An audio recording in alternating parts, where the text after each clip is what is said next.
Welcome, ladies and gentlemen. Adam Green here with knowmorenews.org. Today is Wednesday, November 18th, 2020, and we've got a lot of news to talk about. Another day in Zio Land, USA. Joining me today to discuss some of the news is John Friend at Realist Report and therealistreport.com. I did his show about a month ago. He's been on my channel before as well. So good to have you back. John, thanks for being here. Adam, what's up, man? Thanks for having me back. I appreciate it. You're doing great work as always. And there's definitely no shortage of topics to discuss lately, especially with this election and the fallout from it and everything else. The COVID situation, the Great Reset, which is becoming increasingly more and more obvious and blatant, despite the New York Times and other mainstream fake news media outlets saying it's a baseless conspiracy theory, right? Yeah, we'll get into the Stop the Steal being led by a guy named, basically by Alex Jones and Ali Alexander and Nick Fuentes today. We're at the Georgia State House. I got a clip from that we're going to get to, and a bunch of the latest news stories. So thanks for being here to join me and comment on all this madness going down. Everybody make sure to subscribe on DLive, BitChute, and knowmorenews.org. And if you're with me right now, you probably already have. But here we go. Let's start. John, I wanted to start first with this this clip that Steve Pieczenik shared today. Now, you just posted. Oh, I forgot. John is a writer, a journalist for Barnes Review and American Free Press as well. Forgot to mention that Yes. in my intro. Yes, sir. Yeah, I've been with American Free Press for over 7 years. It is a bi-weekly national print news outlet. They also have a website, americanfreepress.net. And the Barnes Review is a bi-monthly historical revisionist magazine. And they were both founded by Willis Carto, who passed away back in 2015. They're both great publications. I would encourage people to subscribe and to support both publications if they don't already, which is something I always say in all of my podcasts. So thank you for letting me get that plug in there. No problem. So you just posted an article about QAnon. I was wondering, I just watched a video my friend made, Expose the Enemy on QAnon, and I saw this this post from Jerome Corsi, former InfoWars reporter, about QAnon. So I was wondering, can you give us a gist of your article? What were your thoughts on the Q situation? Yeah, you know what? It actually hasn't been published online. It was actually just published in the most recent edition of the print newspaper, which went out last Friday. I don't think I can check really quick, but I don't think that American Free Press has actually posted it on their website. Not all the articles that go in the print edition go on the website. This one, I'm sure, will at some point, if it hasn't already. And no, it doesn't look like they've posted it yet. But no, I've been following the Q phenomenon over the years, and I know you have as well. I know you've been pretty critical of it. The main person that I follow that kind of supports it, I guess, or that lends credence to it, is a guy named Mike King of, it used to be TomatoBubble.com. I think his new website is The Real History Channel, if I'm not mistaken. I can't remember exactly off the top of my head because I know he just changed his website, but he's a great independent author and researcher. He's been on my program a number of times. He'd be a good guest on your program too, by the way. I know you might have some disagreements with him, but he is a good guy. I've met him before, and I follow his work. I subscribe to his newsletter, so I get a lot of his his new posts just right to my email, so I kind of stay up to speed with what he's doing there. And I actually interviewed him briefly for the article, and I also quoted you as well, sort of like an alternative perspective. And the goal of the article was really just to kind of highlight the phenomenon, highlight how the fact that it's been highly demonized by the mainstream mass media, definitely leading up to the election. I mean, I think going back to it was either March or April or May, sometime earlier this year. Outlets like Facebook and YouTube and Twitter were openly talking about, censoring pro QAnon accounts and supporters and people, posting QAnon information and QAnon links and whatnot. And to me, I mean, over the years, or I guess, yeah, I guess it has been going on for a few years. It's always been very mysterious because it's like, where is this information actually coming from? Where is like Q's website?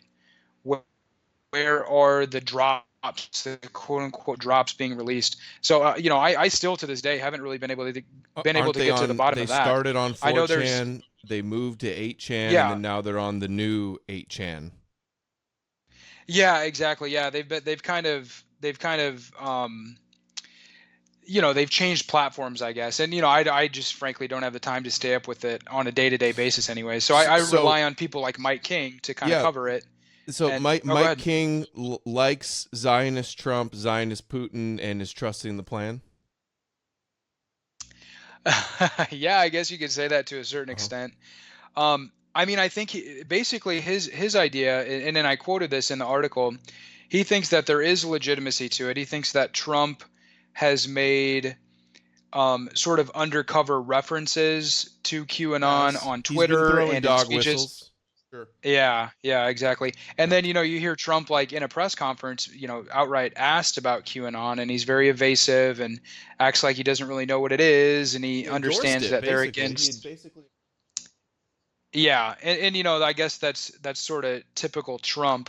But really, to me, at the end of the day, it's interesting. It's interesting to see how the mainstream media has outright, tried to censor QAnon supporters and the whole movement in general, which is fascinating in and of itself, because basically, from what I can gather, anyways, all of the things that they've said and alleged and said were going to happen, and there's going to be mass arrests, and Trump is actually, you know investigating and going to be rounding up and arresting all of these pedophiles and criminals that are controlling Hollywood and the government and other influential institutions in society, major corporations and banks and stuff like that. None of it has really come to pass, at least from what I can tell. So And it's cults almost, always double down after a failed prophecy. Like some people fade away, but then other people double down even harder and start rationalizing and making excuses. yeah, that's very true. And you certainly see that going on with this election, where I frankly have no doubt that there was fraud involved in the election. I mean, what election isn't? What election in the past 100 years hasn't been tainted by some sort of fraud? I think it was probably pretty widespread in this election. I wouldn't be surprised. There's all sorts of allegations. You see, Rudy Giuliani and Sidney Powell and some of these other big time lawyers associated with Trump and the Trump campaign and his, reelection bid out there being interviewed on Fox News. And Lou Dobbs, I can't remember what network he's on. Is it One News Now or something like that? Some of these like more alternative conservative platforms, and they're Yeah, like making a One lot of American allegations. News and Newsmax, they're all Zionist, evangelical, Council for Newsmax. National Policy, Israel firsters, Israel worshippers. Yeah, yeah, more or less anyways, and they all go along with the big lies shaping our entire world, namely 9/11 and the fake Holocaust narrative and World War II more generally, I think. And also probably even more importantly from, our perspective now and living in 2020 going into 2021, is this fake COVID pandemic, which isn't even a pandemic. It's just a totally media manufactured narrative that is reinforced and perpetuated, and just talk about gaslighting, talk about psychological warfare. Every single governor, every mayor, every politician, every major influential person in society basically has the same talking points when it comes to COVID, and the need for a vaccine, and you got to wear your mask, and we got to social distance, and we got it's just never ending with this stuff, and people are getting fed up with it. I know I certainly am, and pretty much every single person I know and talk to is fed up with it as well. But anyways, getting back to QAnon, you see Rudy Giuliani and Sidney Powell and some of these other people. They're making a lot of allegations, and I wouldn't be surprised if some of what they're saying is actually true. I mean, I have no doubt that there was fraud involved. it was bound to be fraudulent with all these mail-in ballots. And I almost think that this whole COVID scam, at least part of the reason, was to facilitate this election theft. I wouldn't be surprised if that was the case. I mean, that's just my speculation. It certainly helped it in any way. But they're making a lot of allegations. They're making lot of a lot of statements and making a lot of promises that I just don't see it. At least thus far, it hasn't really gone anywhere. There hasn't been any traction.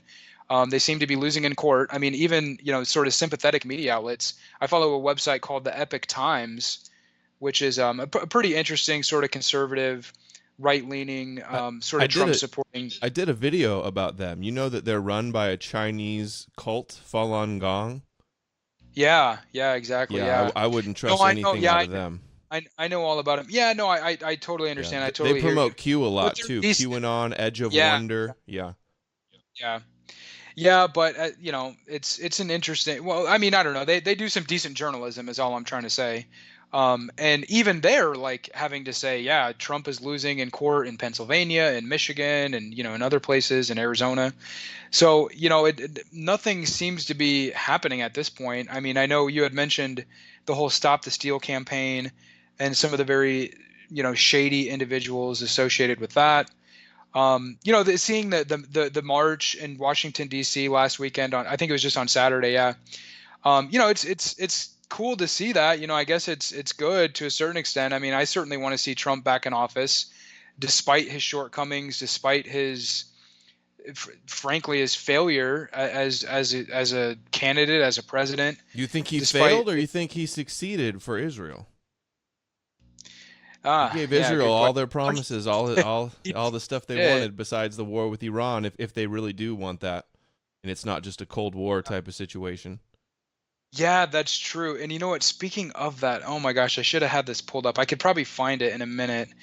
I read an article in the Times of Israel where they were sort of speculating what Trump would do in his last, couple months in office if he would continue to let me see if I can find it. If you would continue to basically give Israel everything that they wanted.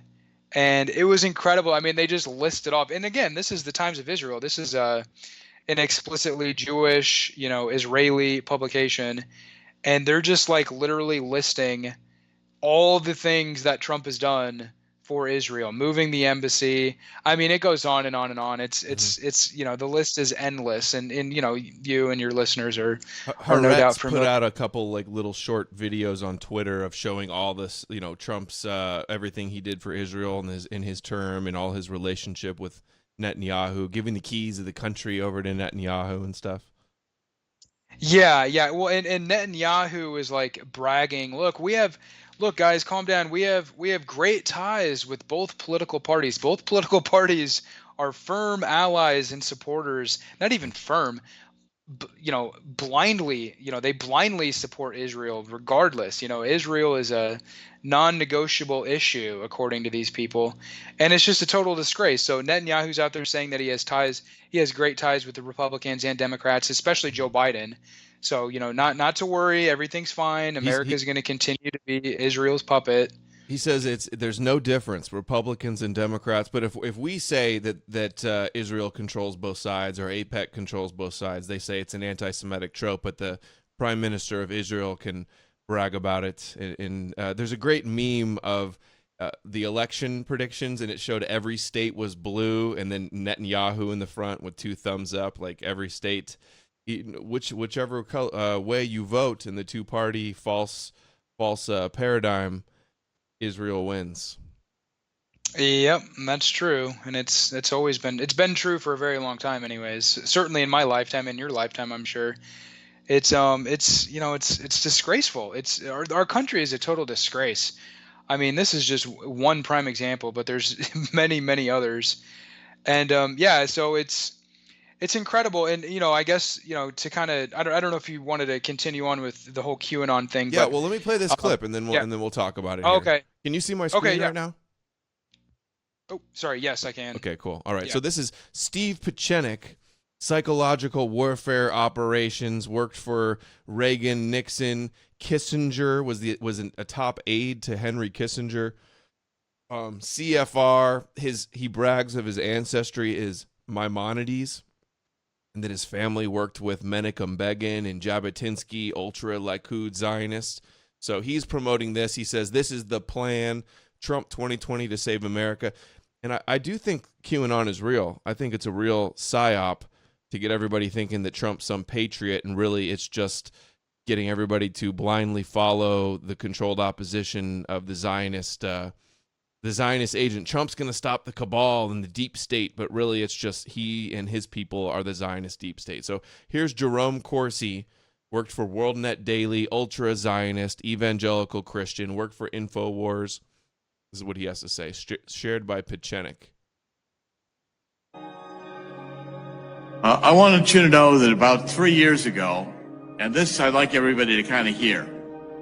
And I want you to notice the Hebrew. This is translated in Hebrew because I guess they're just eating it up in Israel, trusting the plan and QAnon and supporting Trump in Israel as well.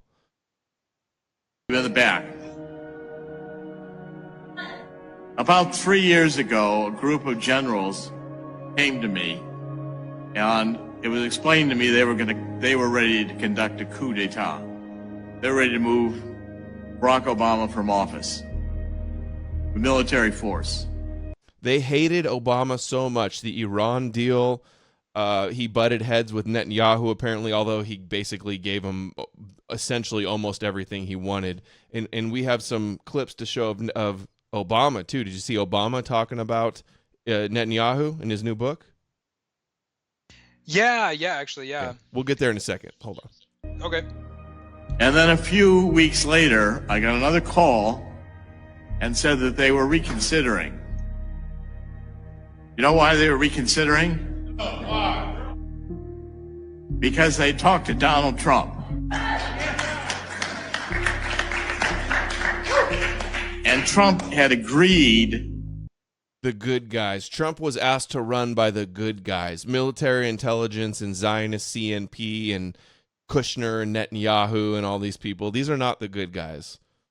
The same people Trump that agreed went along with 9/11 and, didn't, if they really were patriots, they'd be exposing what happened on 9/11, not going along with it and going along with all these wars in the Middle East and this disastrous foreign policy we have. Trump said he was gonna tell us who really knocked down the towers and alluded to Saudi Arabia, and then he makes his first visit to Saudi Arabia and bows down and gives them weapons deals and says, well, we got to deal with Saudi Arabia because of Israel. And then goes on Alex Jones' show and talks about the celebrating Muslims when we all know that the dancing Israelis were there. The Mossad agent front group at Urban Moving Systems were set up to film the towers even before the first tower was hit. But no, don't talk about that. Talk about the celebrating Muslims. Agreed that he would run.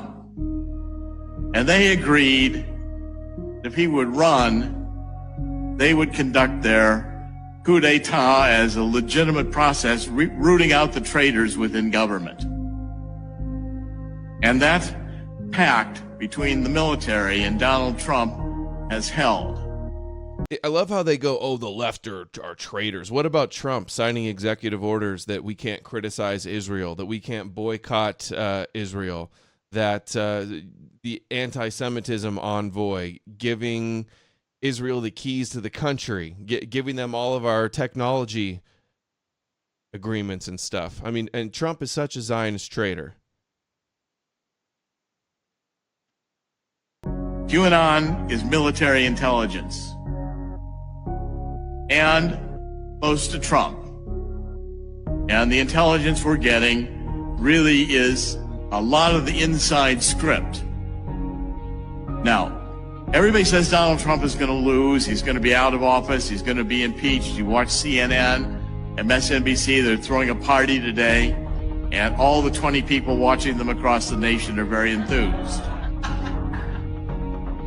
Donald Trump will not be removed from office.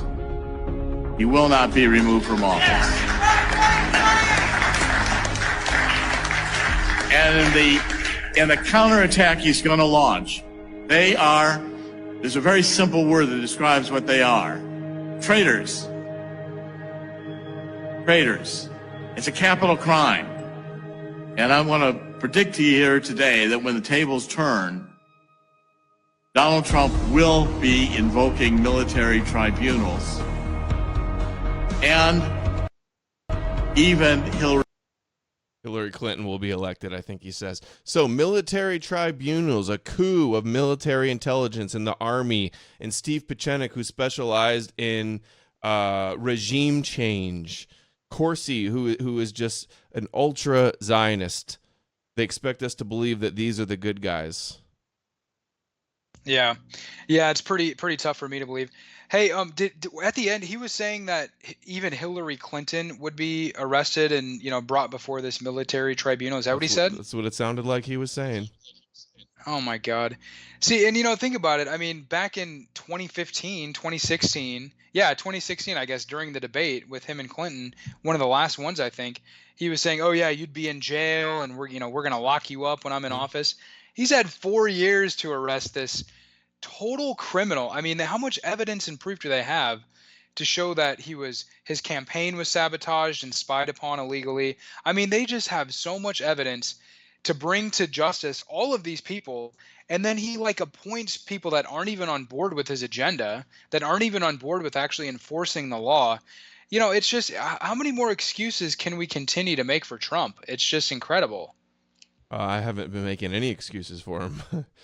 It's easier to just not make excuses. To just expose him. And see, I guess. Yeah, I mean that's kind of been my my take on Trump from the get-go. Really, is just look objectively analyze what he is, how he changed politics or how he influenced politics, if you don't want to use that word. What he's done, what has he done that's good? What has he done that's bad? And I mean, just objectively speaking, I think he had a lot of potential going into the White House, and I think he just totally squandered it. And, I was actually rewatching a video, a clip where Steve Bannon was saying how right when he got into office, he basically sold out the whole MAGA movement and just let the establishment GOP take over. And they've been totally hostile to his agenda and to him as a person, from the get-go. So it's the entire, his situation is totally his fault, in my opinion. Well, of course it's his fault, but I wouldn't say that it was squandered. I think he was elected to serve Israel, and that's what he did. And Bannon, wants to talk about them turning against the establishment. Bannon was Goldman Sachs. He supports Sarah Palin, made a documentary about her. He goes and grovels to Sheldon Adelson and the Zionist Organization of America. He takes a photo with Shmuley Boteach in front of his whiteboard that says they're going to move the embassy to Jerusalem. He's going to start up Bannon's going to start up, or was trying to start up, some kind of school where it's called the Judeo-Christian Academy for Patriots or whatever. All of these guys are just Zionists posing as patriots is what it is. And yeah, and they've done a good job of fooling a lot of people, that's for sure. They definitely did. That's why QAnon is a real psyop. They got Alex Jones on board to get the whole conspiracy movement Jones for years used to say, two sides of the same coin, both the left and the right are corrupt, and they reject the two-party paradigm, and then now he's just full-on Trump Republican, and the Chi-Coms are behind everything, and just if you talk about Zionist power or the Israeli lobby, you're some kook, basically. But yeah, see, and you know what? To me, honestly, that is actually, I mean, I've known this, going back to, when I was in college, I sort of woke up that I didn't even realize the Jewish question or the racial angle to everything, or how we've been lied to about so many historical events, or any of this other sort of conspiracy, quote unquote, type stuff. But one thing that was very clear to me, even as a normie, was that the two-party system was totally corrupt and just bought and paid for, and that these people were, they had no integrity, they had no virtue, they were just in it for themselves and in it to please their masters, basically. And that is really the number one lesson of the 2020 election, regardless of what actually happens, is that the two-party duopoly is just a total fraud, and mainstream politics in general is just fake and gay and like just, designed to advance the new world order. I mean, at the end of the day, that's exactly what the two-party system is designed to do. From the Democratic side or the Republican side, it's all basically promoting the same anti-white, not only anti-white, I mean, just like America, human, anti-truth, yeah, anti-America, anti-decency agenda, really. And I mean, that's made clear with their total support, and like the way they reinforce like all these fake narratives with 9/11 and World War II, and this idea of like, white supremacy and all this other nonsense. And now again, more importantly, this whole COVID narrative, where all of them are on board with this, and especially Trump. I mean, Trump had such an opportunity to call this out from the get-go. And when this all was happening back in, did he have the opportunity January? If he was a blackmailed puppet, though? Well, maybe not if he was a blackmailed puppet. I don't know if that's the case, but he definitely had an opportunity to stand up to this. And he has, to a certain extent, a lot more than most other politicians. But it's still nowhere near close enough to what needs to be said.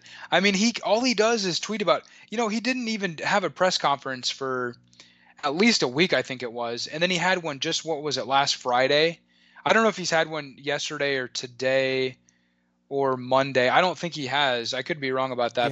He hasn't done a lot. I saw that. He's only been done 3 press conferences since the election. So he's kind of laying low, I was going to say, yeah. He had one the night of the election, and then another one shortly after, and then he did one last Friday. I remember watching it last Friday.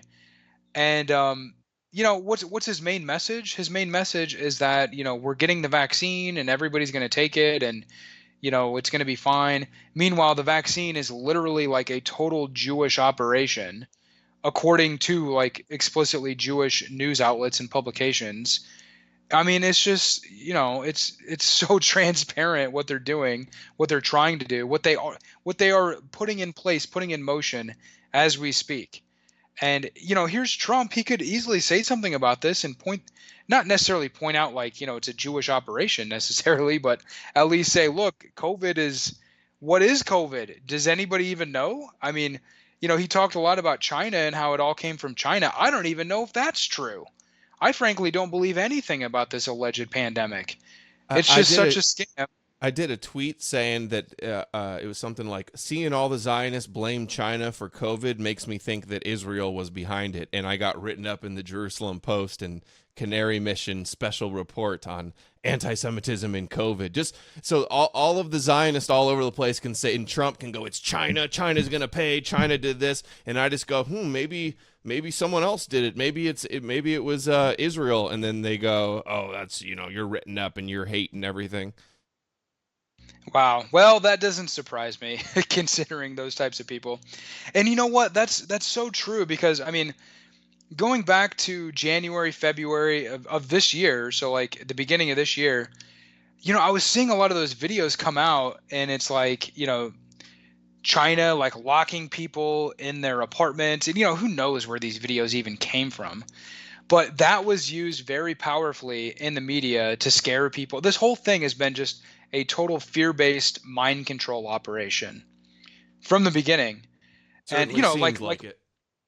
Yeah, exactly. Like much of these major events are, like 9/11 was. I mean, give me a break. That's like a textbook example of a fear-based mind control operation.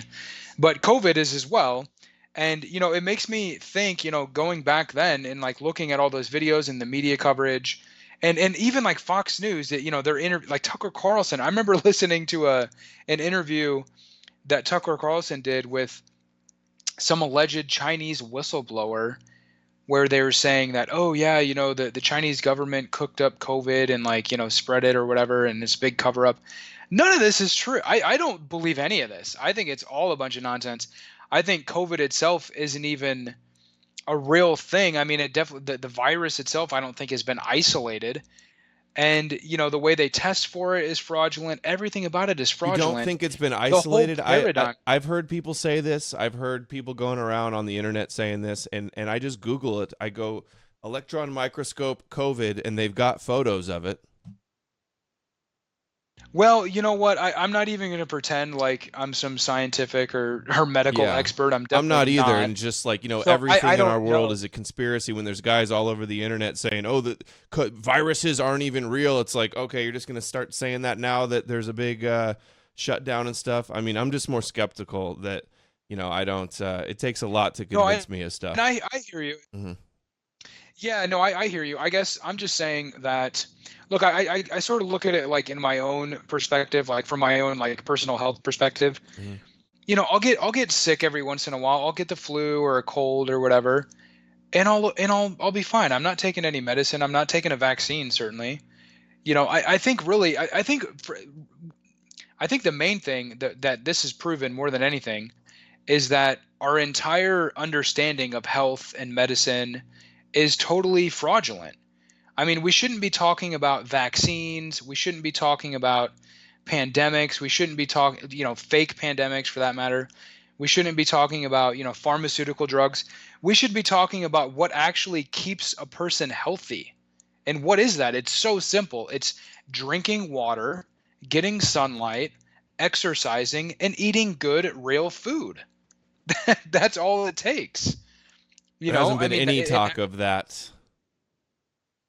No, there's no talk of that. And there hasn't been any talk of that for a very, very long time. In fact, that sort of talk, that sort of discussion is totally out the window. I mean, and it has been for a long, long time. It's just vaccine. They're pushing the vaccine nonstop. Bill Gates, like the Contagion movie, that was like the big solution that everybody was fighting over.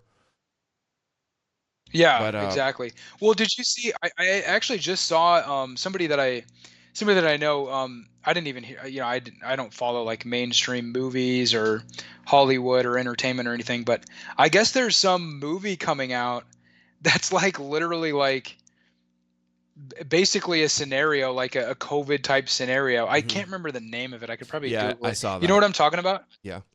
Has that movie been released? Because it's I watched the trailer and like it is so dark and twisted what these people have in mind. It's incredible. Yeah, well, just the stuff. I mean, we're going to cover some of it today. If we could just go back to QAnon for a minute, I had a couple other things I want to share. Yeah. I did a video. One of the main mantras that they have of QAnon is dark to light, which just also happens to be Kabbalah's main theme, and Chabad Lubavitch is always talking about, the Kabbalist dark to light. So that's a bit of a coincidence. And then if I could just play this real quick, just because I showed Jerome Corsi, and just to get an idea of who his intelligence friends are, I just wanted to play this clip real quick, and I actually got to go run and take a quick pee, so I'll be back in a second. But here, let's play this. It's not too long. 2 minutes. From Dr. Jerome Corsi and his extensive connections in the Middle East, where he served as an advisor to the State Department and more, in a lot of classified areas we can't get into. He has major breaking news exclusive right now. Dr. Corsi, thanks for giving InfoWars the exclusive. Well, Alex, it's great. I'm actually today in Nashville, Tennessee, and working with a really important cybersecurity company. And I just got text from top intelligence in Israel. Israel has nominated Donald Trump for the 2017 Peace Prize. He was nominated last year. There's about 200 nominations, but this is in advance of Netanyahu, Prime Minister Netanyahu's visit with Trump, which is coming up in the next few days. And Israel has decided to make this nomination basically on the decision to move the U.S. Embassy to Jerusalem, and the fact that Donald Trump has had the courage of his convictions. Again, another promise in the campaign being fulfilled. Taking, I think, an historic, maybe even biblical step to legitimate the state of Israel. And the way I read the Bible basically says those who help Israel, God helps, and Donald Trump's on the right side here. Well, I guess that settles it, right, guys? Right, John?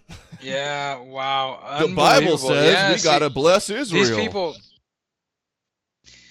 This Yeah, is who's see, pushing and this this is QAnon nonsense. yeah, exactly. And these same people, like I remember watching Steve Pachenik.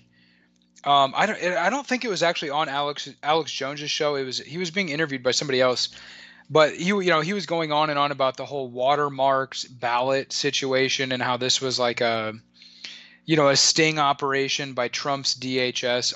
I mean, who actually buys that at this point? I mean, that would have been a really good thing to do, I guess, like a good smart strategy. But Yeah. I mean, where is that gone? So everything people are saying is just turning out to it's not amounting to anything. I mean, it's wishful thinking. It's to keep people reeled in, to keep people roped into this whole situation, Lulled to and none sleep, of it kinda. is yeah, lulled to sleep, and just to perpetuate the whole fake political paradigm, to keep people from actually recognizing the most important issues, the most important topics facing our world, topics that the leaders in our government and our media refuse to honestly address, and in fact perpetuate.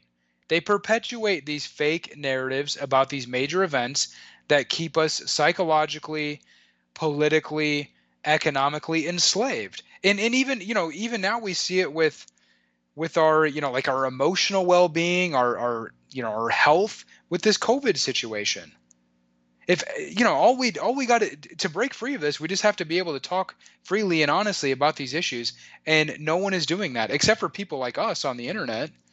On DLive, we've been banned. And The on DLive, COVID yeah, escalate. yeah. Look at this: COVID, QAnon, Alex Jones. Those three things led to so much censorship. Big justifications for censorship. And I'm not saying that they should Well, be and yeah, censored. and see, that's another. Yeah, well, yeah, you're right. That's true. And that's another thing about the whole Trump legacy, is that we've seen more censorship and persecution and outright prosecution of his own supporters And what has he than done? any other Monitoring the administration. And what has he situation? done? Yeah, you know what? My God, I remember. I have my Twitter feed right up here. When was this? This had to have been. It had Not to have only been in does Trump not do something to June. stop the censorship, even of his followers, and sure, he's tweeted a couple things or complained once or twice, but he hasn't done anything about it. And That's all he he actually does. endorses censorship. He wants censorship of quote unquote anti-Semites. Yeah, that's very true. That's very true. I remember back in God, he really is such a phony. It's hard to even like pretend like he was legitimate from the beginning. I mean, I don't know.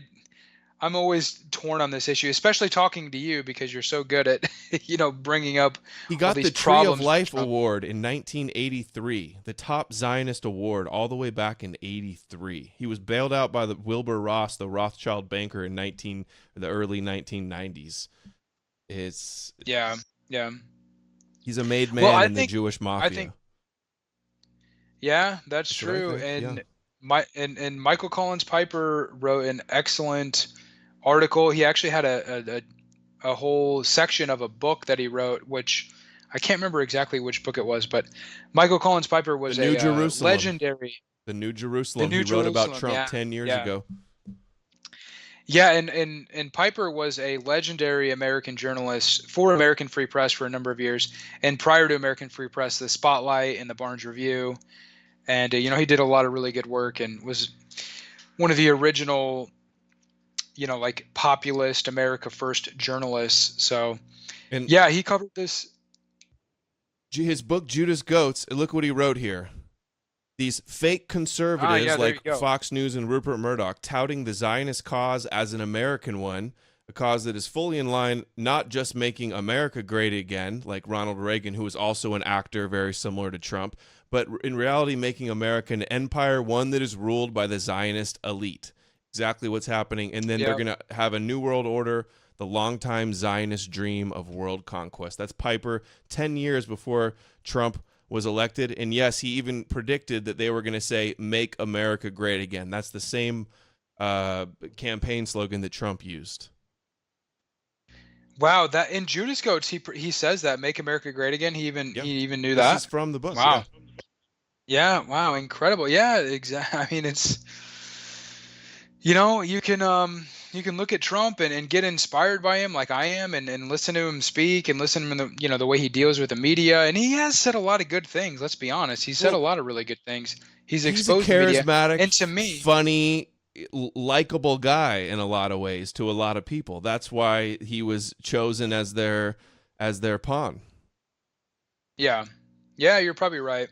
I mean, they're all saying And Alex I Jones think says it, Jerome Corsi says it. He was selected by military intelligence, basically Zionist evangelicals and people connected with Israel. yeah. Well, and see, that's the thing. I mean, and I've been saying this, I said this on the on the podcast you were on my program. To me, that's really the only significant thing about Trump is his rhetoric and his like sort of public persona, the way he influences people, and his ability to, attack and discredit the mainstream media. But not Fox News, though. I just Mark Collette said that yesterday too, and I hear people say that all the time. He didn't discredit the mainstream media. He just attacked the left-wing media or the right-wing media that didn't support him. But he loves Fox News. He loves Hannity. He's been friends with Rupert Murdoch for decades, going back with his mentor Roy Cohn, who was close with Rupert Murdoch, who's on the board of Genie Energy with the Rothschilds and all the Zionist neocons. So he loves Hannity. He loves Tucker. He loves Fox and Friends. So, I mean, they go along with all the lies, too. They're going along. Tucker had on some Christian Zionist pastor and said, churches are getting burned down. What do we do? And they go, well, we have to protect the Jews because of the Holocaust. That's literally where they took the segment. Anyway. Oh, my God. Yeah, no, I agree. I hear you. Mm-hmm. But I guess my point is that just like overall, I mean, because think about it, like we're very clued into what's going on. We're watching the media. We see what's going on. Most people are just not like that at all. Most people, they turn on CNN and they turn on the TV or they listen to whatever. They go on Facebook and see clips and stuff, and they just take it at face value. They do not understand that there is a very active and very powerful psychological, operation, psychological warfare going on through the media at all levels. They don't understand, the way that history has been manipulated and distorted and literally falsified and inverted when it comes to, like World War II, for example, or, many other cases. So did you see the clip I posted the other day? I'm sorry. Continue. Oh, no. I'll just make this briefly. I mean, my main point is that just the fact alone that he has brought into the mainstream discourse the idea of fake news and fake media, that alone is it's certainly a step in the right direction. You don't think that the country basic. I'm sorry to interrupt, but you don't think the country already was skeptical of the mainstream media before Trump? No, not the masses. Not the masses. They still now though? Or are they all like, oh, One American News and Next News now, or Newsmax and Fox? That's the real news. That's the red pill. Take the red pill and support Trump and the Republicans and Tucker Carlson. I think that there are a lot of very disillusioned Trump supporters, people that maybe we're already basically like in our camp leading into the election, or maybe just started tuning into politics, during the last election or whatever. Trump did definitely like inspire us, a very significant, segment of the population to get involved in politics. Sorry, excuse me. And I think that shouldn't be discounted. There's a lot of people. I mean, Adam, I know a lot of these. I know a lot of people just like this. I know a lot of people that are literally right on the cusp of figuring everything out, but they're still sort of in like the Democrats are bad, Republicans are good mindset. And that's the and I hear you, and I agree with a lot of what you're saying about Trump. That's the problem of Trump, is because he keeps people in that mindset. He is a false hope. A pressure valve. Yeah. But I mean, he's pushed. I guess that what I'm trying to say is that he's pushed the discourse in a much further direction than any other candidate ever has. And, I was saying back, my God, back in 2015, like, this is a huge opportunity for the independent alternative media to make big strides. And that has certainly been the case. I mean, look at your channel, look at TRS, look at the Daily Stormer, look at all these people. Well, my channel became everybody's popular because Alex Jones and Trump were shilling so hard for Zionism, and it made my job easy. Yeah. Well, I mean, that's the thing, though, is like, since Trump came on the scene, there's been a lot more interest in the alternative media. And that's why we've seen such. Think about, like, just 5 years ago. Trump promotes Jack Posobiec and One America News and Newsmax, all these Zionist, fake patriot, InfoWars. It's no, he does. No, I totally agree. He definitely does. But think about,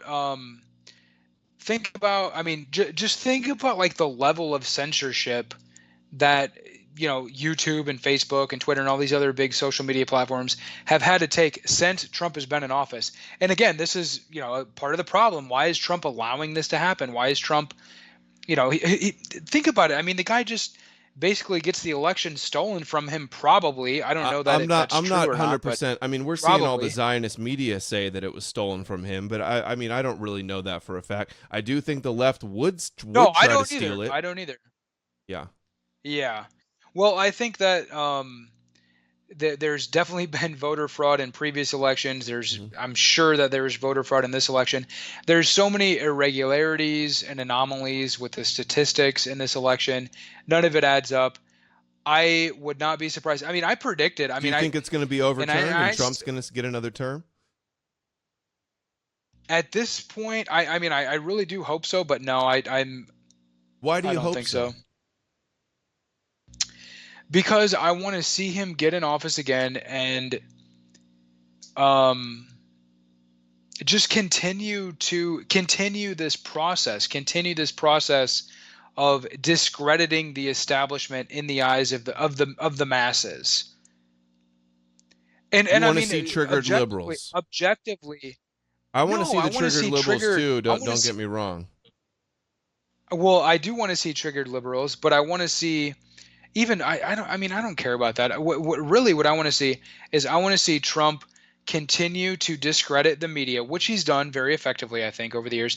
Not to the extent that we would like, I guess, but I think he definitely has made a major dent in the eyes of most people, of anybody certainly that's objective. I mean, you have your partisans, you have your far right partisans, not even far right. You like your MAGA people, your Trump all the way people. And then you have, your just totally brainwashed left-wing people like Antifa and BLM and, just other Democrat leaning people. But anybody that's sort of in the middle, and there are a lot of people that just are not political at all. And I think it's those people that have had their eyes woken up. And I see this. I mean, again, like, I've seen this. A lot of normies like that just hate Trump too and believe the media. Yeah, there are a decent amount of people that do, but there's a lot of people that are just looking at this and realizing, wow, this whole thing is such a mess. Wow, this whole idea of, like, a deep state and fake news media is actually, I see it now. Like, I can see this crystal clear going on. But there's a deep state on the Republican side too, and they're all Zionists. Well, I think again, and I think this election proves it more than anything, is that there's not only a deep state on the left and the right, there's a deep state globally. And the deep state globally is in charge of everything. And COVID proves this, right? I mean, this whole COVID pandemic, fake pandemic again, totally proves this, that I don't know exactly how it works. I don't know who's selected to be in charge of it, but like, literally, Adam, like, you go on, like, I monitor LA Times, New York Times, their daily headlines. I'm on Google News, and not like I used to be. I just frankly don't have enough time anymore. But, I see the talking points. I see the statements from the governor of New York, the governor of California, Michigan, Illinois, Vermont, everywhere. They're all literally saying the same thing. And it's not only our government, the American government, the governors and, federal politicians. You see it overseas. You see it in all over Europe. You see it all over, I mean, even in Israel to a certain extent, believe it or not. And they're all on the same page. They're all saying the Israel same supporting thing. Trump. Like we have this Jerome Corsi video that is subtitled in Hebrew. You know what? I actually was reading prior to the election, it was like 80% of Israelis supported Trump. And then you look at like American Jews, and it's like 80% of American Jews support Biden. So it's like totally like inverse. But I guess I don't know, at the end of the day, this the because he deep state is mentions real. again Israeli intelligence here, and then I want to show you something else, and we can move away from QAnon. Well, certainly Providence that he invoked during the inaugural speech is with our republic. And of course, England began to help the Jews when they were being persecuted going back 1,000 years ago in Europe. And of course, it's been known since then. That's why England had so much great providence. Did you know that, John? England's had such great providence because they helped the Jews. Did you know that? Unbelievable. Yeah. Yeah, I know. Well, wasn't it England like back in the day that was like Cromwell was like expelling the Jews for like being total subversives? I can't remember I think Cromwell was pro-Jew, very pro-Jewish. Oh, was it? Okay, You might be thinking of somebody else. I'm not very. I know Churchill was a massive Zionist, and he wrote the article "Bolshevik and Zionist," which is what the Zionists have always done. They've used the threat of Bolshevik communism to make people support the Zionists as the lesser of two evils and think that they're winning by beating the commies. And it's just this communist Zionist paradigm, and we know who's behind both of these horrible ideologies. Imagine the world without communism and Zionism. True, very good point. By the way, I'm looking at it was Cromwell that welcomed the Jews back into England, I guess. It was Edward the First, from what I'm looking at, that expelled them originally. But it's the same theme, all throughout history, all throughout authentic, legitimate history, that the Jews were in fact expelled for their very subversive and destructive behavior. And I mean, countless countries. The meme is 109 countries, but I think it's even more than that, if you really got down to the details. I think it's 109. And this is the Jews are the ones that talk about this all the time, that they've been kicked out of so many countries. I think it's 109 countries, but multiple times in some countries. So it's more than 109. Right. Total. But this is their religion. This was prophesized that they would be persecuted in the nations, but then the nations would be completely destroyed by God and they would survive.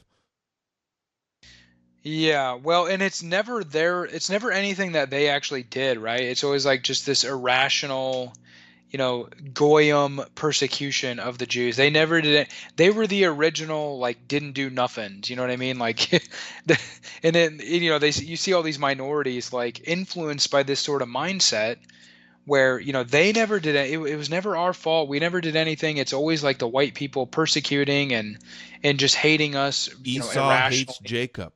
This is what it boils down to. This cry out in pain as they strike you is the scapegoating and the deception on Esau in their belief. And that Esau wants to kill them because Jacob stole his birthright. So that I just had a clip of this the other day of a rabbi saying this exactly what I've been explaining. I could play it, but I don't want to look for it right now. It's up on my Twitter. I'll send it to you after. That's cool. It's it's incredible. I mean, it's like the main central theme of Jewish identity is this idea that they've been persecuted unjustly and irrationally by the goyim. We have been by non-Jews, especially particularly white people, and European Christians, led to this. Yes. Yeah. And it's not only led to this, I think it's been reinforced. I think it's deep-seated and almost like innate in Jews generally. It is because of this story that's been handed down for generations. Watch, let me play it. I found it right Well, away. Let's watch this, okay? okay. I talk about Jacob and Esau every video. It's important because this is a psychopathic belief, is why they're so supremacist here. We have been proclaimed as the nation of God. For that, we have suffered terribly in the past. The Jewish people still suffer from anti-Semitism and all the things and the persecution that still follow till today. Why? So that we should remember whom we are, so that we should be kept different than all the nations. Anti-Semitism is such a cruel thing against the Jewish people, because Jewish nation did not do anything wrong. They didn't do anything wrong. They didn't do nothing, right? Anything. Yeah, the original didn't do nothing. They never did anything wrong. It's just all the other countries around the world since the beginning of time. Boy, that's an epic. I'm glad I clip played right this. here. Yeah, I know it's Here, let's finish it up. Yeah, it no, gets that's better. good. Yeah, that's Against the humanity of the world. In fact, quite the contrary. They benefited any country which had a Jewish population in it.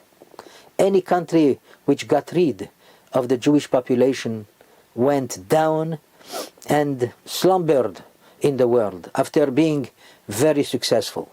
Maybe they were destroyed. And yet the world does not recognize any of this. And anti-Semitism continues to go on. Unfortunately, even though there are many non-Jews who recognize that, and of course, they deplore this situation, no question about it.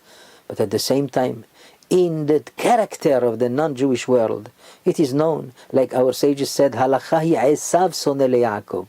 It's a law of nature that Esav, which means, of course, it's the name, the identity of the non-Jewish world, they hate the Jewish people. But okay, you hear that? This is Esav, which means Esau, hates, which means the Gentile world, all non-Jews, hates them. It's their literal, the basis, the foundation of their religion is that everybody hates them.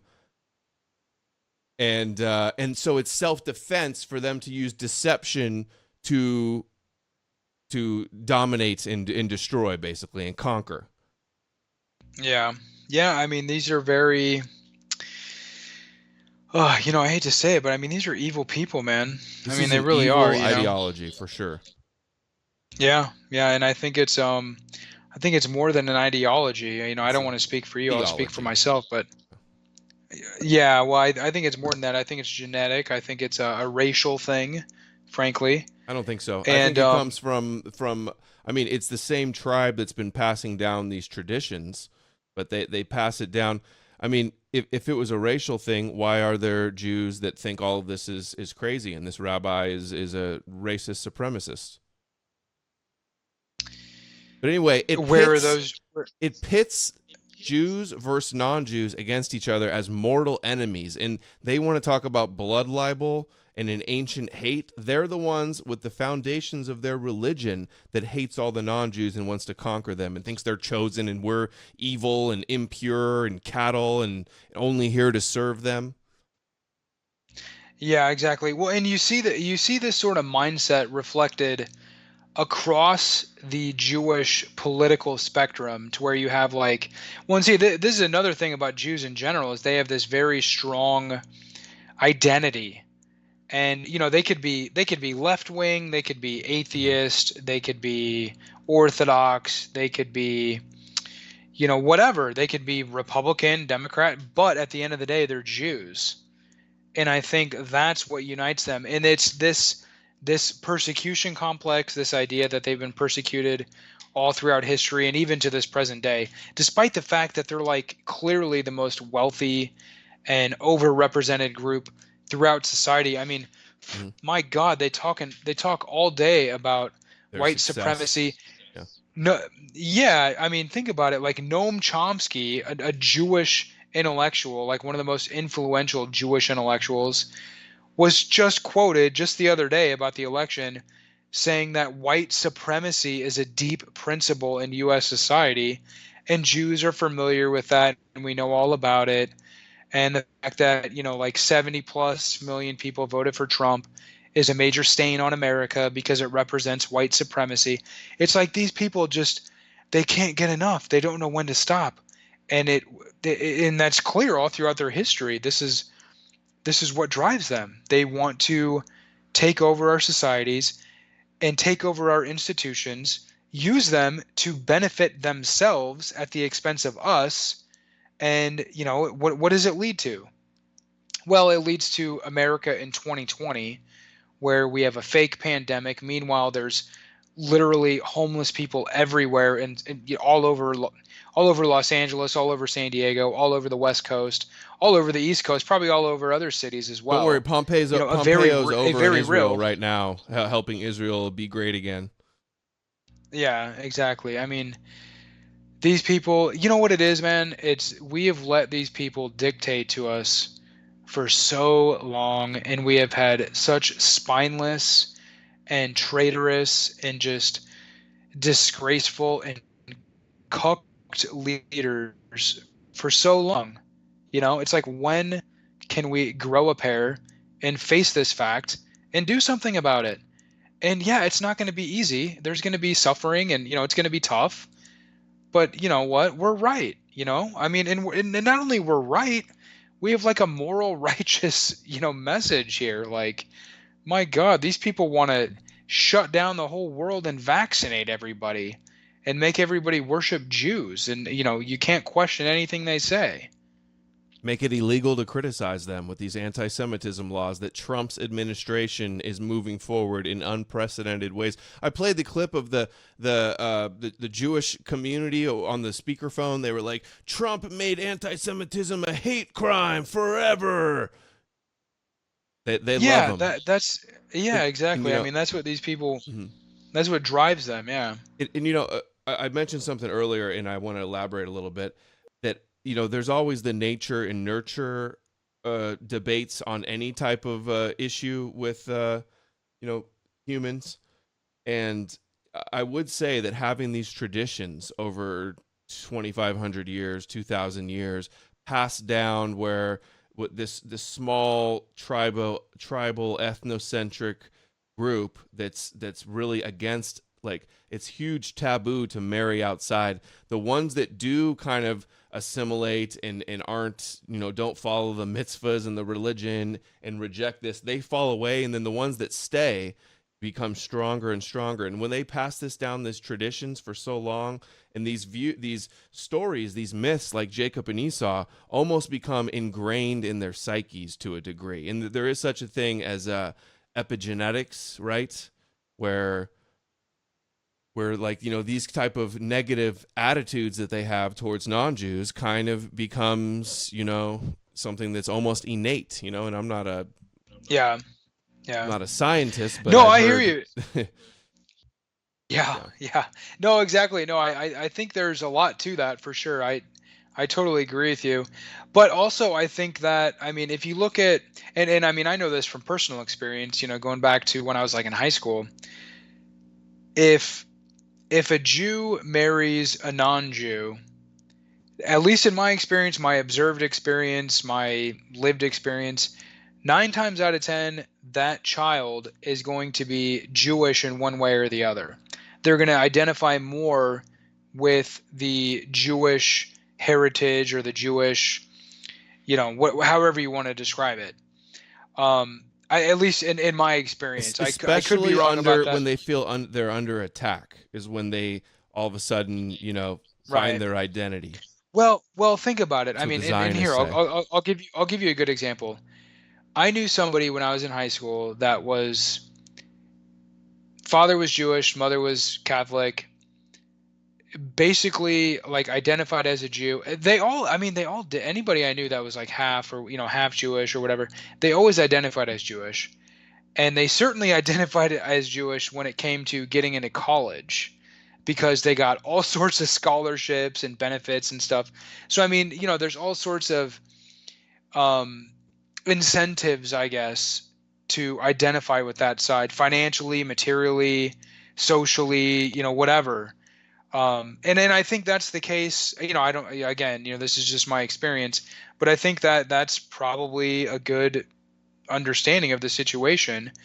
And, you see just Jews in general, they clearly have a very strong identity. And a lot of it, even according to their own public opinion polls, and they're allowed to centers do around that too. their persecution. Yeah. But then Meanwhile, they if we care about white people, you know, we're Yeah. like evil racists. It's ridiculous. Exactly. And they do take it to an extreme level though, because you know, white people aren't like Jews where they're obsessed with their identity and think that they're chosen by God and destined to rule the world and destined to be a light unto the Gentiles and heal the world and stuff like that. Like, that's serious white knight complex. In fact, I got the best clip ever of this same rabbi. Some of the most supremacist stuff I've ever heard. You probably didn't see it. Let me show it to you in a second. But let me finish this one, that Esau and Jacob. In the character of the non-Jewish world, it is known, like our sages said, Halacha hi Esav soneh leYaakov. It's a law of nature that Esav, which means, of course, it's the name, the identity of the non-Jewish world. They hate the Jewish people. But we have to keep in mind, we Jews have to keep in mind that the reason God wanted it this way is so that the Jewish people will know that we are different. If we are considered to be the nation of God, to be the nation of God is not easy. So that we should remember that we have been separated from the nations. The prophecy says that one day the nations will recognize that and they will join also. Hopefully, but right now we still hear about so many cases of anti-Semitism, especially now again, after 2,000 years of persecutions and killing and massacres and things that are so cruel. Unbelievable. But and so one fake thing is our So exaggerated, yeah. consolation. We so are exaggerated still here. and fake. We are yeah. still alive, as we say, Am Israel Chai. We have been proclaimed. It's funny that they play like the innocent victims, but then they also brag that they've outlived all of these, you know, empires that persecuted them, and then also like they're helpless and powerless, but really they're like a small percentage supremacist tribe that like dominates, you know, so many industries and stuff. And then so much so that they control the media and can push out a narrative and reiterate it so many times and reinforce it that white supremacy, white supremacy, white supremacy. But then you even mention Jewish supremacy and you're just like banned from all the internet, and ADL bans you from PayPal and everywhere like that. It's so obvious what's going on. That's why they have to suppress us and censor us and give us hell with these huge organizations that are trying to silence individual people with enough courage to call them out. But it's so obvious that they have to suppress it, otherwise people would see. I know, man. I know, you know, and I've been saying this for years. It is so obvious. It is so damn obvious. It is no secret. And I mean, I think it's even if you're just like objectively, you know, not even like partisan, like, you know, you're not Republican, Democrat, just look objectively at what's going on. It is no secret, you know. It really isn't. If it wasn't for all crystal of clear. The cucked Christian Zionists, they would not have the power over America like they have. That is the key, I think so. key way that they do it. Yeah, I think Christian Zionism is a big factor. I think I mean there's a lot of factors, but yeah, that's clear. I think banking and control of entertainment is huge too. Yeah, well, I think really, I mean, my God, I mean, you think about it, like white people. Look, I mean, think about like modern American politics, like every single ethnic and, you know, like every ethnic group, every sexual minority, like everybody except for white people has a team that is out there fighting, and, you know, they have a quarterback, they have groups, they have a coach, they have organizations in some cases, like leading their team down the field, like to accomplish goals. White people are sitting here like on the sidelines, like, what's going on? Meanwhile, we're like the people that founded this damn country. It's incredible. I mean, that's the way it should be thought about.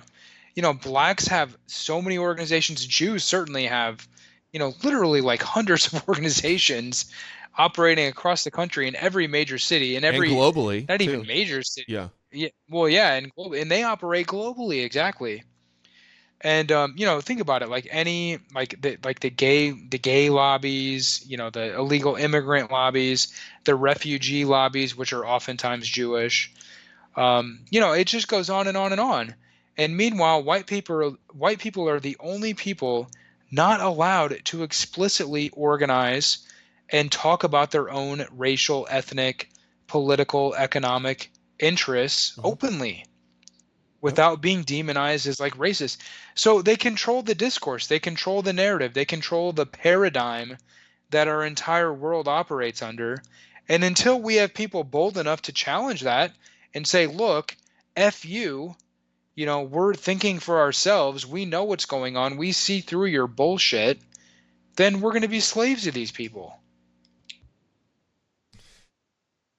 Well, that's what they believe is going to happen, that we're going to be their slaves. And Trump was, in as much as, Trump had so much potential to do just what I'm saying, or at least move the ball in that direction. Dude, at any moment, look what Obama, we'll have to get to the Obama thing next, but Obama, 4 years after being out of office, finally comes out with a memoir and talks about the power of the Israeli lobby on both sides of the aisle. I mean, that's huge for a president to come out and say that. We'll play it in a second, but let me share with you this supremacist rabbi, okay? I've been watching hours of this guy's rabbi videos on YouTube to find these little short gems for you, so I got to share it, okay? He wants the Gentiles to bow to him, nothing supremacist about that. I think it's very logical to love the Jew. Listen, the Jew was the cause for the biggest religions in this world. Christianity owes us its religion. Islam owes us its religion. I told you that Muhammad, I hope you don't say Alav Shalom, but Muhammad, he wanted Judaism. The biggest thanks that we owe is by being Jews. When you get up in the morning and you find out, I am a Jew, you should give a nice dance before you go to work. They do a prayer every morning saying, thank God for not making me a goy or a woman. Wow. Because you have no idea how lucky we are that we are Jews. You have no idea how lucky you are to be Jewish. That's what he says. Nothing supremacist, though, they also try to say. What were you going to say, John? No, these people are just incredible. And like the fact that this is like a mainstream rabbi, right? I'm sure anyways. I don't know where you got this from. Imagine if this was like Richard Spencer. This would be like every CNN at Fox News. It would be everywhere. Exactly. But just they can do it on YouTube and it's just like no big deal. Yeah, exactly. I mean, it's incredible. These people are so they're so evil, man. This is only the beginning. There's another minute of this talking about how great it is to be Jewish. Hold on. Because the world is going crazy with jealousy about this. Because the world knows more than what we know, the meaning of being a Jew. Why do you think they hate us? Why? What have we done? We asked you a question before. What is wrong that they found in the Jews? You cannot go to a Jewish neighborhood and be scared. So, it is only logical and most natural to love the Jew. The Jews should be beloved everywhere. You like that logic? Is that a good argument? So you can go to a Jewish community and not be beat up or killed or robbed, I guess. So you must love all Jews. Can you believe that? Yeah, unbelievable. I mean, these people are... The last part. I don't want to get you. I don't want to get you kicked off a DLive or YouTube or something right now. So I'm going to hold my tongue. Please don't. Michael, I'm telling you, Jews should be beloved everywhere. Wherever you go to China, you know what should be? The Chinese should say, "Oh my God, this is a Jew. Let's bow." Of course, I sound presumptuous. I sound. That's not that. The point is that the nations, they know that. They know. They say it. I told you this a million times. The nations know. They just want to bow down to the Jew. This is what these rabbis are teaching people. This is what they're teaching children, this type of stuff. Yep. Well, yeah, exactly. And you see it. You see how ingrained it is throughout their entire community.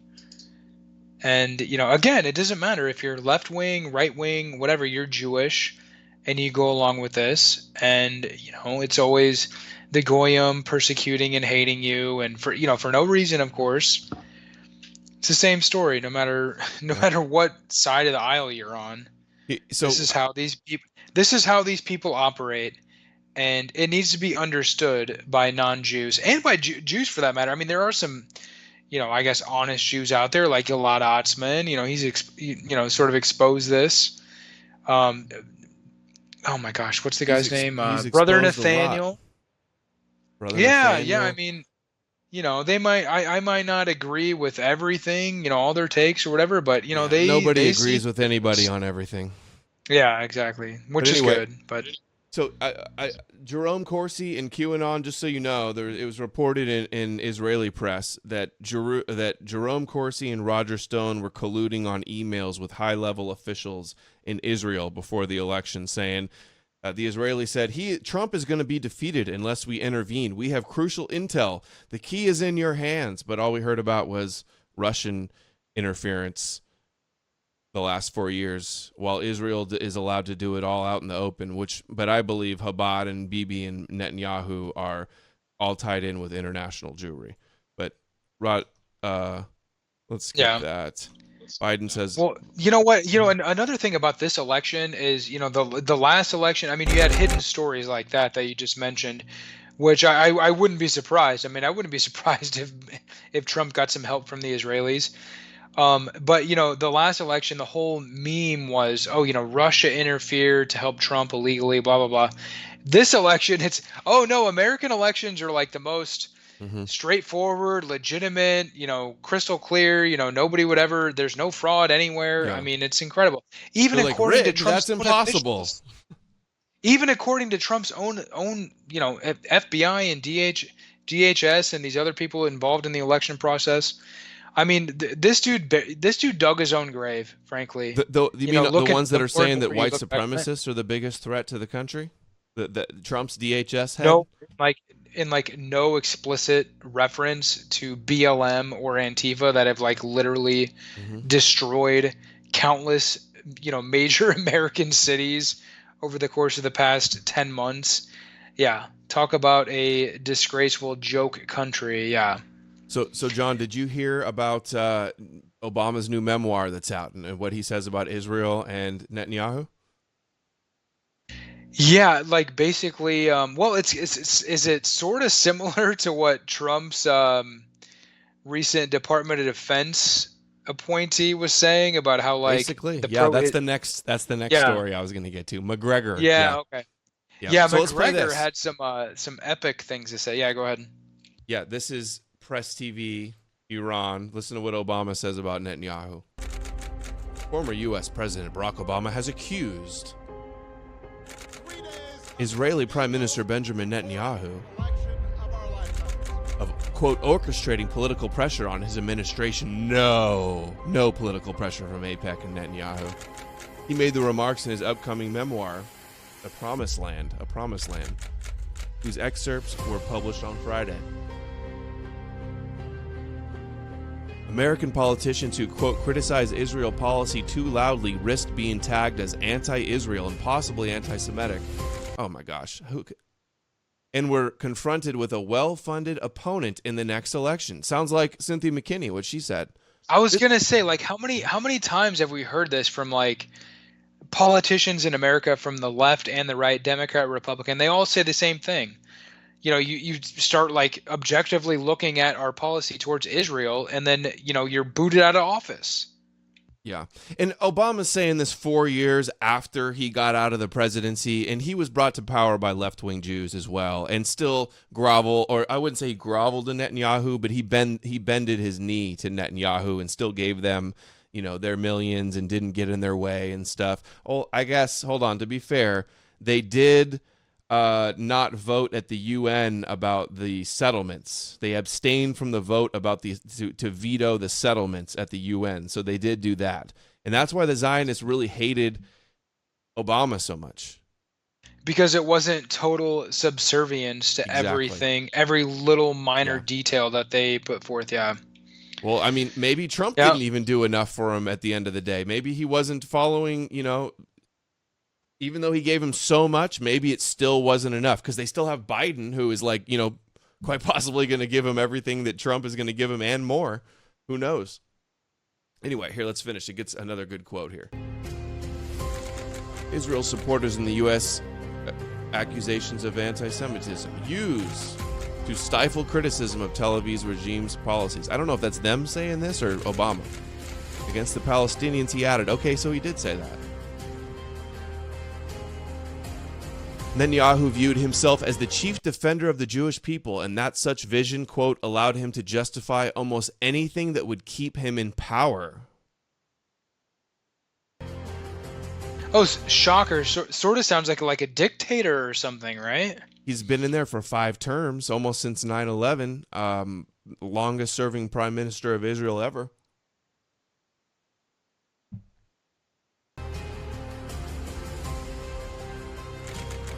Obama stressed that pro-Israel pressures on his administration was orchestrated by Netanyahu to remind the U.S. president that normal policy differences with an Israeli prime minister exacted a domestic political cost. Ooh, you will pay. The former Democratic president said he faced pushback from his own party when criticizing Israel's settlement construction activities in the occupied Palestinian territories. Yeah, like Schumer and Pelosi and a bunch of other ones, basically 99%, 100% of Congress, I would say. There's the key to our hearts and to the country. Trump advanced the policies and delighted the Israeli prime minister's right-wing base. Yeah, the Zionists. Were I a Jew, I would be a Zionist. My father pointed out to me I did not need to be a Jew to be a Zionist. He's a Zionist. Where I am. Israel is essential to the security of Jews worldwide. And then we got CNN. See, we got Go ahead. Yeah, Press TV is actually doing some decent journalism. I love it. Well, they get some things right. Sometimes they like to blame America for being controlled by Jews, but they get some things right. And then there's McGregor, who Trump, I guess, appointed to the Pentagon, and he's saying that Pentagon senior advisor accuses Pompeo and senior politicians of taking money and getting rich from the, quote, Israeli lobby. I love how they say, quote, the Israeli lobby, like it's some made-up crazy thing that the Israeli lobby exists. I know, right? Talk about gaslighting. Well, I mean, look, frankly, where's the lie? Like, I mean, where is the lie in anything this guy said? I was reading about it this past weekend, and I mean, again, like, what is anything this guy is saying? What is he saying that's wrong, or a lie, or incorrect, or anything like that? I mean, it's obviously true. Yeah, I saw the ADL was opposing him getting, I guess, installed to this position. Bolton, through a spokesperson, said, I don't respond to anti-Semites. Oh, my God. Bolton gets Defender of Israel awards, takes money from all these Zionist billionaires, and then when he gets criticized, he says, I don't respond to anti-Semites. That's so infuriating. Typical. These people are such scoundrels, man. Such disgraceful. Remember what they did to Ilhan Omar when she said it's all about the Benjamins? Like, this idea that money doesn't buy influence in politics is that's an anti-Semitic trope. Right. Well, see, and you see how this affects both political parties, the Democrats and Republicans, and it just shows you like how the Israel lobby. I mean, Netanyahu basically admitted it in that quote that from I don't know if that was from Obama's memoir directly, but definitely from Press TV. Look, I mean, these people basically dictate and control who's in charge. What the narrative is. What policies are going to be advanced. What are going to be not advanced. And if you don't go along with it, there are serious repercussions, and repercussions that most people can't withstand to. Most people can't stand up to and overcome. It shows their power. Mm-hmm. And meanwhile, they tell you that they're just some, harmless, persecuted minority that didn't do nothing ever. Christians United for Israel says anti-Semitism has no place in the U.S. government. So nobody allowed in our government that questions the relationship and the donations and the control that a foreign government has over our country. That's the level of cucked that America has reached. Kufi, Yeah, who's I know literally it. funded, I know these it. Zionist pastors are funded by Israel. Falwell got a jet. Kufi and John Hagee are getting paid, I saw, by the Israeli government, literally. Yeah, you know what? I mean, it makes me, I love America. I love the country. I love the people here. We got a lot of a good, good territory. My God, this place is amazing, but we have just got the most despicable, disgusting people, quote unquote, leading us, in charge of our government. It's just I'm scandalized. You I'm sound ashamed. I'm black-pilled. disgraced seeing what's going on. I am. I've been black-pilled for a long time.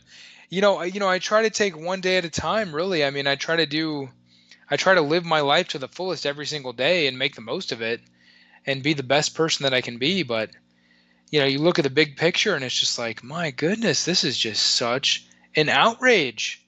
And it's been an outrage for a very, very long time. And I don't know what the answer is. If it's, I don't think it's really waking people up. It's got to be like somebody's got to be out here telling the truth and rallying the people. And again, I guess that's what's so demoralizing and blackpilling about Trump is how much potential he had to do just that, and he failed.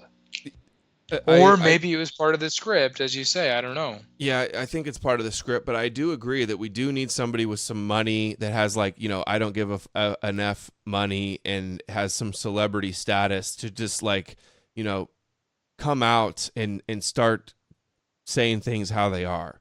And then hopefully that could have like a snowball effect, and then other people will defend them, and then they'll chime in, and then, but I don't know. It seems like, doesn't seem like things are heading that way. I know, man. And that's what kills me. It's like, you look at like, there's so much wealth in this country, even still. I mean, even still with this whole COVID scamdemic and the Great Reset and all this other nonsense and everything that our country's been through the past 20 years or, obviously longer. I've been paying attention to politics for probably about 20 years now, at least pretty closely.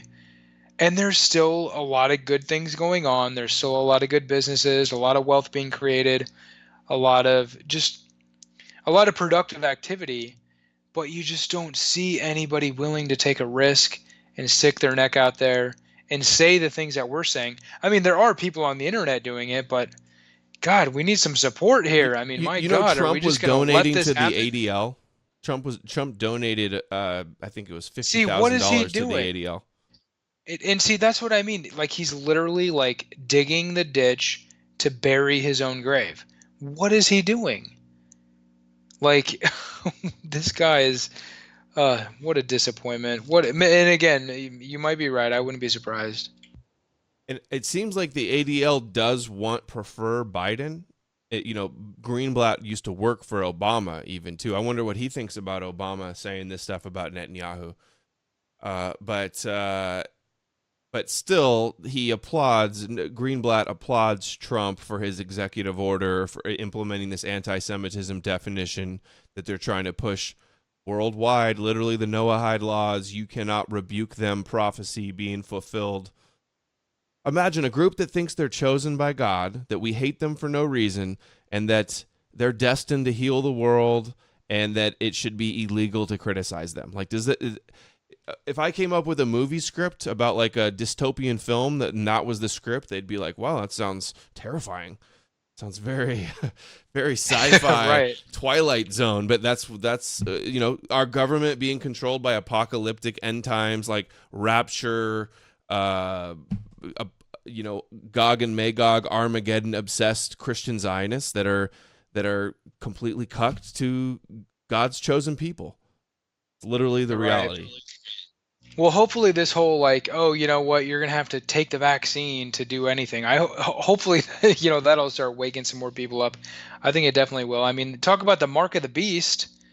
I mean, what else could the mark of the beast be besides a global like forced vaccination that is totally, again, we didn't even really get to this. I know we're about out of time, but I mean, understand, people, and you can go on my Twitter feed at Realist Report and see this. I mean, literally, like, even Jewish publications are openly reporting this.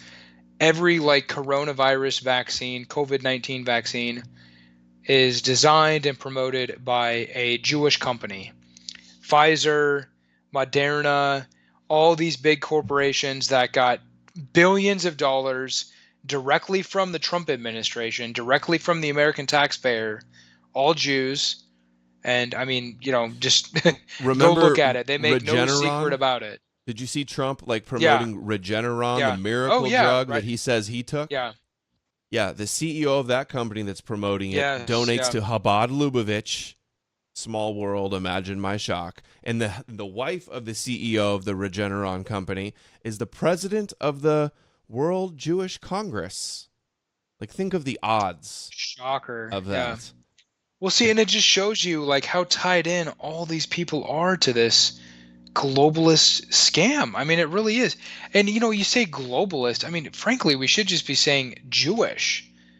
I mean, I hate to be so blunt about it. I don't ever use the globalist term. At the end I just of the say day, communist Jews or Zionist Jews. That's the Begalian dialectic they have us stuck in. Yeah, I mean, really, that is what it is at the end of the day. Like Alex Jones. I mean, he's been screaming about the New World Order for decades, and it's really, I mean, I guess a New World Order is a good way of looking at it, I guess, to a certain extent. But if you dig a little deeper and really understand what it's all about, it's this Jewish political, economic, medical now. I mean, it's like medical or health or however you want to term it, tyranny. Yeah. And they're the ones telling you what vaccine you have to take, telling you like what you can and can't do. Think about it. I mean, that's what this all boils down to. Well, New World Order, we heard Jones talk about New World Order forever, but think of like what that means. It's like one world government, one world religion, one world currency, mark of the beast. This is Zionist end times prophecies that the Christians believe all has to come to pass before Jesus will return. So the Christians are helping the Jews achieve their end times goals.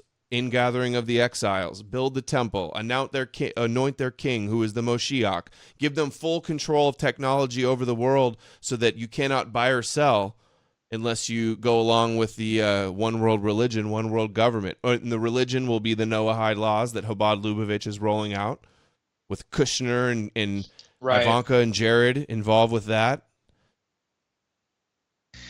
Yeah, it's pretty hard to dismiss a lot of what you're saying. I mean, well, why especially would you seeing a lot of try the to quotes. dismiss it? You can't dismiss it. Yeah, it's indisputable. It's indefensible and indisputable. Right from their quotes, yeah. So, did you hear about Parler? You see all the Zionists and Trump supporters on Twitter supporting Parler? Yes. Yeah. Well, I signed up. I like to get up accounts on these new platforms so there's not imposters, and so I can get it reserved. I set up a Parler and it said, follow these people. Laura Loomer, top of the list. Dinesh D'Souza, who's the general? Flynn, all these Zionists. And I'm like, okay, this is Zionist. Haven't signed back in since. It comes out now. Rebecca Mercer, daughter of Robert Mercer, Zionist, extremely pro-Israel, Zionist billionaire, tech billionaire, is funding Parler. And everybo's moving there right now. Yeah. Rebecca Mercer. It's like go ahead. She funds Breitbart. They fund Breitbart, Rebel Media, all of these Zionist groups. I think Project Veritas also. The whole right-wing Trump Zionist network. Yeah, I was gonna say it's like the new Zionist friendly, Trump friendly social media platform. Mm-hmm. Yeah, I wouldn't be surprised. I don't know. I haven't signed up for it. I don't really know a whole lot about it. I mean, I've heard people talk about it or mention it or whatever, but yeah, I haven't signed up for it yet. I'm still going strong. I mean, I don't really do a lot on Twitter besides post links to articles I find interesting or retweet people. But I'm still on Twitter. That's really the only social media I'm on. And I do my website, and that's pretty much where I keep it. Me too. The anti-Semitism organization that did the complaint to YouTube that got both of my channels banned also was trying to go after my website, and now we have the SPLC and ADL all going after BitChute and DLive. They'll build your own. It's a private company. They can ban you. Build your own. They all go viciously attack them too, and the social media monopolies, the cartel that all works with the ADL tries to get you banned. The SPLC has a new article out attacking DLive, where we're streaming today. We love DLive. DLive is awesome, and thank God that we have it. What? Yeah, no, I know. I saw that. I was actually listening to the Kill stream from last night, and they were talking about this hit piece DLive article, and yeah, it's Ralph's just hopefully happy they that don't he cave made in the or top back 10 down list. yeah. We got a few diamonds tonight. Thanks everybody for the support. Thanks Brian from High Impact Flicks for hosting. Brian's an awesome guy. All right, John. Where can people find your work once again? All the links will be in the description below. Let's wrap this up. I know I told you an hour and a half, and you're a busy, hardworking man. Yeah, no problem, man. Thanks for having me on. I appreciate it, man. It's always good to catch up with you, whether you're on my show or I'm on yours. My main website is therealistreport.com, and you can also follow me on Twitter at realistreport. And of course, I am a regular reporter for American Free Press, AmericanFreePress.net, and I also report for the Barnes Review, barnesreview.org. I would encourage everybody to subscribe to both of those fine print publications. And Adam, thanks, man. I appreciate it, man. It was good to catch up with you. I'll talk to you soon. Good to talk to you. Yeah, for people that don't know, I mentioned this in the last show, but I met John at a 9/11 years ago at a 9/11 meetup group, and after one of the events, we went and had a burger and a drink and talked and hung out. So it's good to have you back on again, John. Hope everything's well with you, and hope you take care. Hey, thanks, man. I appreciate it. Yeah. Talk to you soon, buddy. Yeah, grab your popcorn and buckle your seatbelt, because I think it's only going to get crazier from here on out. No doubt. Yep. All right. Hey, stay on the line. I'm going to do the outro real quick and then say bye to you. knowmorenews.org, guys. BitChute, DLive. Still a couple T-shirts left. Get your size before they're gone. Contact page, donate page. Thanks to everybody that supports, makes No More News possible. Can't do this without you. And I will see you guys all again tomorrow, 3 o'clock Pacific time. And I will have Kevin McDonald, author of Culture of Critique, on. Going to be a very insightful interview, I hope. So everybody, I'll see you then, and have a nice night. Take care.